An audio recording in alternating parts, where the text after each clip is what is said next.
right, hey, good evening, folks. Once again, we are back taking a look at the tropics. Tonight is Thursday, September 22nd, 2022. This is your evening tropical update. We are going to do this in two different versions tonight, guys, as these storms, when we have a lot to talk about with these systems, the videos can get pretty long. I understand that a lot of people aren't going to sit through a 15-minute video. I mean, I wouldn't listen to me talk for 15 minutes, so I don't know why you would. So we're going to do this in two different videos. We're going to do a short version, which is going to be this one, 5 minutes or less, and then we're going to do a longer version with all the model talk and weather jargon mumbo jumbo, if that's your thing. So we're already 37 seconds in, so let's get right to it. This is your evening outlook. We are tracking still Major Hurricane Fiona in the central Atlantic basin, and we also have Invest 98L. This is the storm that people are talking about as a potential issue down the road for parts of Florida or somewhere else along the eastern coast, southeast coast, Gulf Coast region next week. So both these storms are of some concern to land. We're going to quickly run through them. This is the evening update on what is Hurricane Fiona, Category 4 hurricane still. Movement to the northeast at 20 miles an hour. She's passing by Bermuda tonight with 130 mile an hour sustained winds. Hurricane warnings are up for Bermuda as they're going to get past close enough to get some pretty significant impacts, although the worst of Fiona will stay away. She's a very large storm at this point with a big wind field. So Bermuda is going to get some significant impacts as Fiona passes by tonight through early tomorrow morning.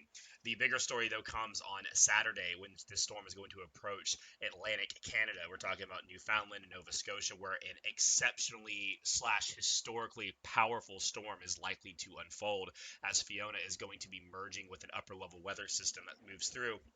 So you're going to have a hurricane supercharged by the power of the polar front jet, the jet stream, which moves our winter type low pressure systems.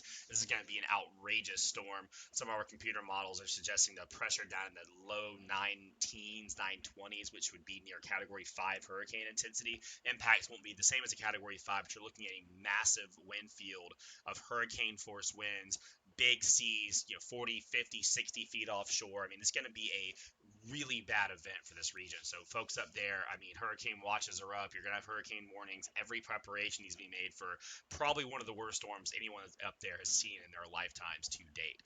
So that's the latest on Fiona. I want to show you Invest 98L tonight too. Still down here in the Caribbean, getting going slowly, starting to organize a little bit, although it does remain a bit of a disorganized storm.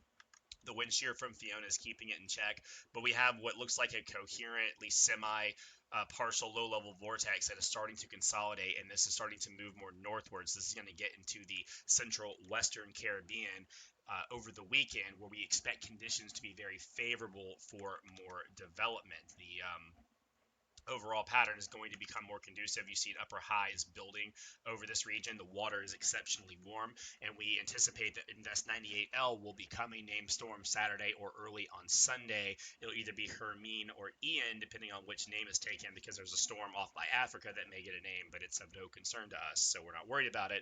But it could steal Hermine, and then this would become Ian, regardless of. The evening computer models are still fairly split. I'm just going to show you the ensembles to get a quick look at it. The European on the left down here, GFS on the right. A lot of solutions still to be made.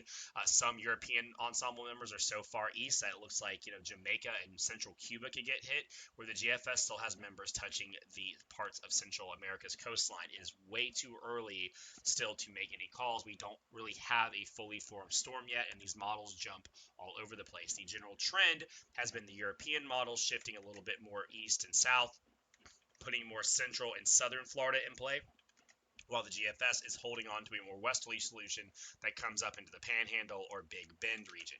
If you're a betting person tonight, I would say that the best estimate is that Florida's west coast, somewhere from Pensacola to Key West, is most likely the goalpost for the storm. At least the early indications are that. If I was in Louisiana, Mississippi, Alabama, I would not be sleeping on it. But it looks like the general trends have been suggesting that somewhere in Florida is going to get this. Now, the exact trajectory makes a big deal. Obviously, the storm comes further over and up. It has more time over water. The GFS suggests the solution could be a very powerful hurricane. If the storm cuts up a lot quicker through Jamaica and Cuba and takes a faster hook maybe into South Florida, it likely would not be able to become an extremely powerful hurricane, but you could still be a significant hurricane nonetheless. And on the trajectory, that's concerning for the Keys and Miami and other parts of South Florida, could still get a nasty storm. So We're still working that out, but the bottom line tonight, guys, is that we're looking at a potential for a significant impact to Florida sometime next week. The timing still is to be seen, but the European brings us ashore on Tuesday, so impacts are only about 4 or 5 days out. It's a good time to have your plan, be prepared, but we're still kind of tracking and watching. Once this thing forms up, we'll have a much better idea. But until then, guys, if you're in Florida, you definitely need to have your plan prepared and on standby. If you're in Louisiana, Mississippi, Alabama, keep watching. And obviously, interest in Cuba, Jamaica, folks like that, you're going to be on under the gun for this sooner than later. So that's the quick version, guys. That's 5 minutes or so. I'm going to have another video talking much more in detail with all the weather stuff. If you want to stick around for that, it'll be on YouTube and on Facebook, so hit us up. So until then, as always, thanks for watching, and have a good one.